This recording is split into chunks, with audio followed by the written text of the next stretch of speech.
akina mama, umeshawahi kutafakari kwamba kwa nini tumekuwa tukilalamika kwamba dunia ya leo watoto wetu wamebadilika? Hata kama hujazaa, tukubaliane kwamba maadili yameshuka, si ndio? Umeshawahi kujiuliza ni kwa nini? Hebu muulize mwenzako. Sekunde 5. Wewe unahisi ni kwa nini?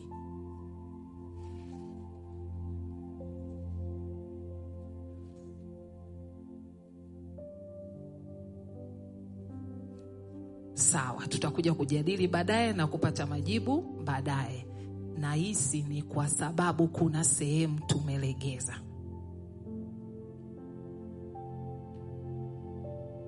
Sasa, mimi nilipata changamoto ya kukosa watoto kwa miaka 9. Nilipata mtoto wa kwanza, lakini baada hapo nikakaa 9 years bila kupata mtoto mwingine. Nadhani mnaelewa, kwa sisi tuliozaliwa miaka 45, 46 huko nyuma, mtoto mmoja unaonekana kama tasa, si ndio? Lakini nilimtegemea Mungu. Naomba nikiri leo, nilitumia njia zote za kupata watoto na sikufanikiwa. Mpaka ilipofika siku nikamtumikia Mungu na kumwachia Mungu. Ndipo nilipojikuta nimepata mtoto mwingine haraka haraka bila kutegemea. Akazaliwa na mwingine, wanaitwa mapacha, kumbe sio. Lakini nikuombe wewe, una mtoto wako, unampenda, unamjali. Ametuambia Madam Lilian hapa, kuna wakati wengine wabaya mnawafukuza. Niambie, aliyekuoa unamfahamu? Ulilelewa naye kuanzia ukiwa mdogo?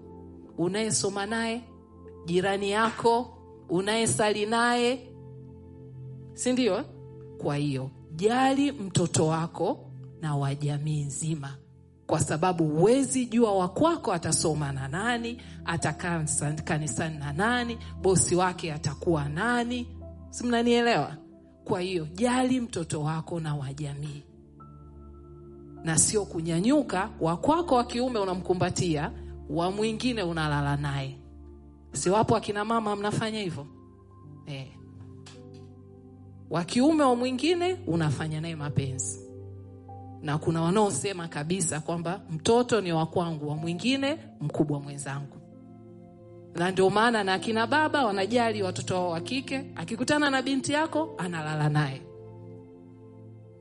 Mmenielewa? Kwa hiyo what goes around?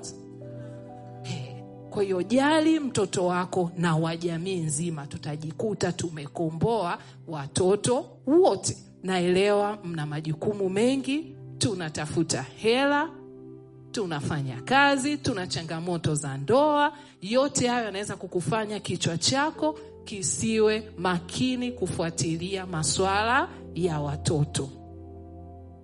Kesi nyingi zinazokuja mezani kwetu, watoto wamefanyiwa vitendo vibaya na watu wetu wa karibu. Mtu wa mbali hawezi kutoka akamlawiti mtoto. Kwa hiyo lawama inakuja kwetu wazazi, na hasa mzazi wa kike. Hatuko makini. Hakuna faida ya kuwa na gorofa, ya kuwa na mapesa, ya kuwa na vitu vingi, hata ya kuwa PhD holder. Napenda ndo maana. Lakini mtoto wako amelawitiwa, mtoto wako amebakwa. Na watoto wengi sasa hivi hata wakipata misiba ya wazazi wao. Kuna mtoto tulikutana naye, tunamuuliza amefiwa na mama. Kwa hiyo tulikuwa tunamsubiri saa ile ya aingie kutoka shule, alafu tuendelee na zoezi la nini, la mazishi. Akaingia ali. Kwa baadaye tunakuja kumuuliza vipi? Anasema anasikitika tu kwamba nani atakuwa ananilipia ada. Hakuna ukaribu kati ya wazazi, sisi mama na watoto. Wewe unachojua, amekula ndio, amevaa vizuri ndio, basi amelala pazuri ndio.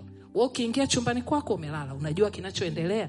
Siku hizi hadi mouse girl wanatuharibia watoto. Kimpa hela usiku anamtoa. Au yeye mwenyewe anamwambia nyonya huko. Mama umerelax, umelala, unajua uko kwenye gorofa, umeme unatulinda, geti mlinzi yupo. kumbe mharibifu yuko pale pale ndani. Kibaya zaidi, hata watoto wakubwa wanaofanyia matendo maovu wadogo zao. Na jinsi ulivyochoka na stresi za vikoba, stresi za mabosi, stresi za mapenzi wa ume zetu, sijui michepuko, sijui whatever. Akirudi mtoto anataka kuelezea, mama, unajua mbu niache, nimechoka. Na mbali na kuchoka, dakika chache ulizokaa kwenye kiti, uko na simu. Instagram wewe, YouTube wewe, kujirusha status wewe. Kwa hiyo watu wanajua wewe ni mama wa namna gani, na adui anawatumia kwenda kuharibu watoto wako. Siku tukipata muda kuongea kwa kirefu, Dr. Susan nadhani ataandaa, tushinde siku nzima ili tuweze kuambizana ukweli. Lakini niseme hatuko makini. Yaani unavomuona mtoto wa mwenzio kwamba aise yule mtoto ni malaya, aise yule mtoto anapotembea vibaya yule atakuwa amebakwa, yule mtoto sijui nini. Naomba nikupe ukweli nikiwa nimekutolea macho yangu makubwa makavu. Kuna watu wanamwangalia wakwako, wanasema hivyo hivyo na wewe hujui. Sisi tunaenda ili tujifunze. Mimi naendaga Royo, naenda wapi kwenye mziki. Nikifika kule nakutana na vibinti vya miaka 16. Vibinti vya miaka 18. Viko na libaba lenye kitambi. Najiulizaga, na wakwangu je? Umenielewa? Kesi zikija mezani naona mtoto wa form 2, mtoto wa darasa la 7 anasema ule ulawiti alifanyiwa kuanzia akiwa darasa la 2 nyumbani na baba mdogo. Na mama hakujua. Kibaya zaidi, hata watumishi wa Mungu tunaowakaribisha nyumbani kwetu, nao wapo baadhi wana hayo matendo.